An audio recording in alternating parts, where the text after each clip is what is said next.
Hello, everyone. Today, we'll explore how ADHD influences your work style, how to identify careers that play to your unique strengths, and what red flags to watch out for when evaluating job listings. You'll also learn how to tailor your resume effectively and approach the application process in a way that feels sustainable and structured, even if focus has been a lifelong challenge. Now, imagine for a moment you're standing at a crossroads where every career path looks promising, but none seem to fit how your mind actually works. You want a job that keeps you engaged, something dynamic enough to hold your attention, yet structured enough to give you direction. For people with ADHD, this search isn't about finding any job. It's about discovering the right kind of work that matches how you operates. By the end of this video, you'll understand not just where to look, but how to align your natural strengths with environments that help you thrive instead of burn out. Welcome back to the Money Compendium, where we uncover the psychology, structure, and strategy behind meaningful work and real-world success. This episode is part of our ADHD and career series, designed to help you not just survive in the workplace, but build a career that reflects your natural rhythm and potential. If you've ever wondered whether there's a way to make your brain work for you, not against you, this is where that begins. But before choosing a career path, it's crucial to understand how ADHD shapes the way you experience work. The ADHD brain is naturally wired to seek stimulation, novelty, and meaningful engagement.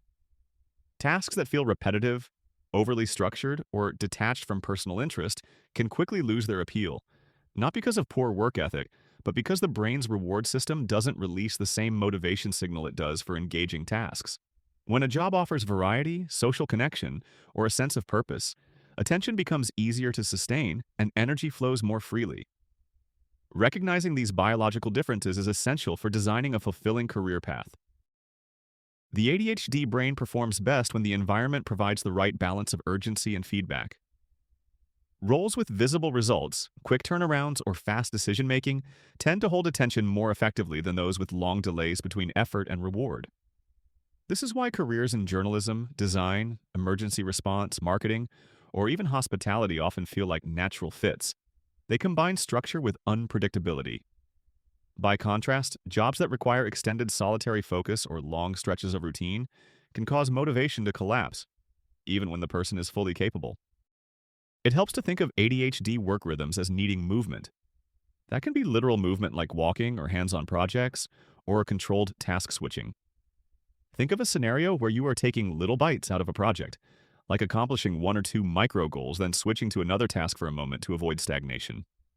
Or accomplishing a few quick goals, then taking a short break to get up and pace the office for a minute. Structure is still important, but it has to breathe. A steady cycle of stimulation and rest that keeps the brain engaged without burning out. When you stop forcing yourself into rigid work systems designed for neurotypical attention patterns, you make space to align your job with how your brain naturally operates.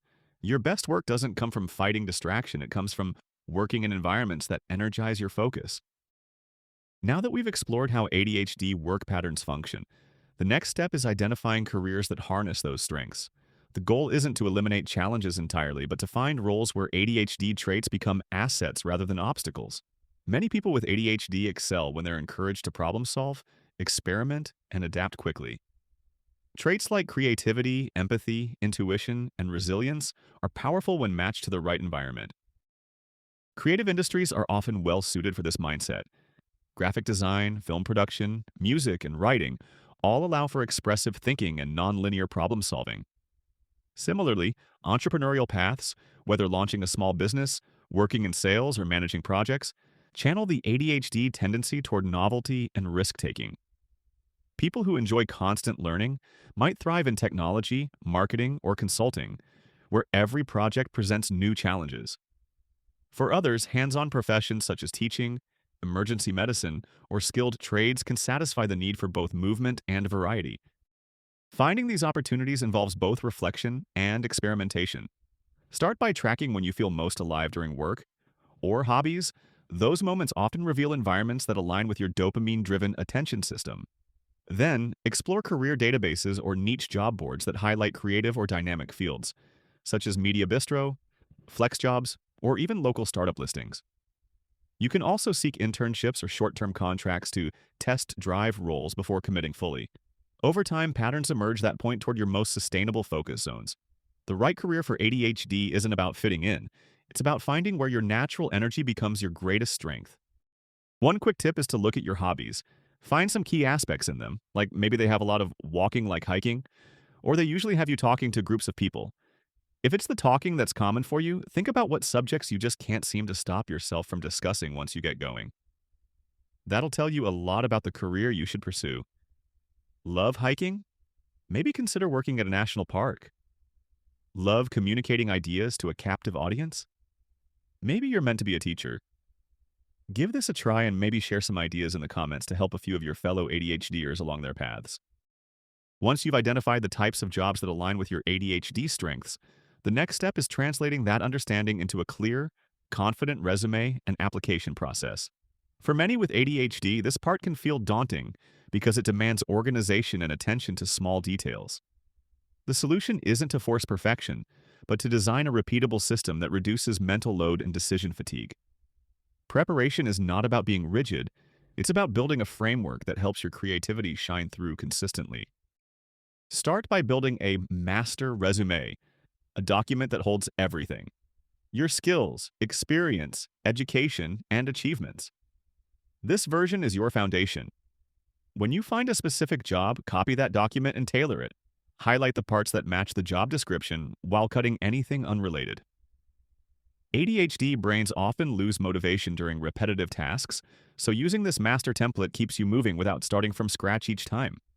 Label your files clearly and track submissions in a simple spreadsheet or task app to maintain focus. When writing, emphasize concrete results and active verbs. Instead of vague phrases like helped manage a project, say coordinated logistics for a 5-member team, improving turnaround time by 20%. This language communicates confidence and clarity and helps you see your own progress more objectively. To make the process easier, use tools like Grammarly or resume builders that handle formatting and consistency. And if attention drifts, use techniques like time blocking or body doubling. Working alongside a friend or accountability partner can anchor your focus. Finally, remember that clarity beats complexity. Your resume doesn't need to be flashy. It needs to be easy to read and aligned with what the role you're applying for values. By simplifying your workflow and breaking tasks into short, timed sessions, you make progress measurable and manageable. Build systems that guide your effort, not ones that fight your nature. As you move closer to the application stage, it's just as important to understand what not to look for as it is to identify what fits. The wrong job environment can slowly erode focus, confidence, and motivation over time. For individuals with ADHD, certain conditions can feel mentally draining even when the role appears stable or well-paid. Learning to recognize these early signs helps protect both your energy and your long-term engagement. One major red flag is excessive micromanagement. Job descriptions that highlight constant oversight, tight supervision, or daily progress reporting often translate to environments with limited autonomy. This lack of control can suffocate motivation, especially for those who perform best when trusted to manage their own workflow. Similarly, roles that emphasize repetitive, low-variation tasks, such as data entry, bookkeeping, or lengthy auditing, can lead to mental fatigue due to understimulation. Even positions marketed as structured can become stifling if they leave no room for creativity or pacing flexibility. Another warning sign lies in how companies describe their culture. Phrases like highly regimented environment or strict adherence may indicate rigid systems that leave little room for adaptability. By contrast, language such as dynamic work environment, independent decision-making, or collaborative projects points toward flexibility and shared ownership, conditions that often support sustained focus in ADHD workers. Before applying, it's wise to read employee reviews on platforms like Glassdoor or Indeed to gauge whether a company encourages initiative or enforces conformity. It's also important to remember that the wrong fit doesn't mean you're incapable, it just means the environment is misaligned with how your brain works best. Choosing work that values curiosity, autonomy, and problem solving allows you to contribute fully without constant friction. Protecting your attention is not avoidance, it's strategy. Avoid workplaces that control every detail. Seek ones that trust your process and reward your results. Now that you've identified the right types of roles and know what to avoid, it's time to move from planning to execution, actually applying. This step can feel emotionally complex for people with ADHD. Motivation might spike with excitement and then crash under pressure or uncertainty. The goal is to create structure without rigidity, giving your mind enough flexibility to stay engaged while maintaining steady progress. Think of the process as a learning cycle. Each application refines your approach and builds momentum. Start by defining realistic targets. Instead of aiming to send out a large batch of applications in one burst, commit to a manageable number, perhaps 2 or 3 thoughtful submissions each week. This slower, intentional pace prioritizes quality over quantity and prevents burnout. Keep a simple log or spreadsheet to track positions, deadlines, and responses.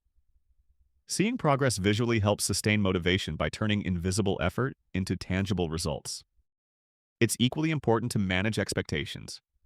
Rejection or even silence can feel personal, especially for those with rejection sensitivity, but most hiring outcomes hinge on factors beyond your control. To stay emotionally grounded, focus on what you can influence: the clarity of your resume, the precision of your cover letter, and your consistency in applying. Each step completed is evidence of resilience and self-regulation, not failure or delay. Finally, build self-compassion into your workflow. ADHD productivity often comes in waves, and that's normal. Allow your process to flex. Some days will be highly productive, others more reflective. What matters is returning to the task consistently, not perfectly. Over time, this steady, adaptive rhythm turns a challenging process into a sustainable habit of self-discipline.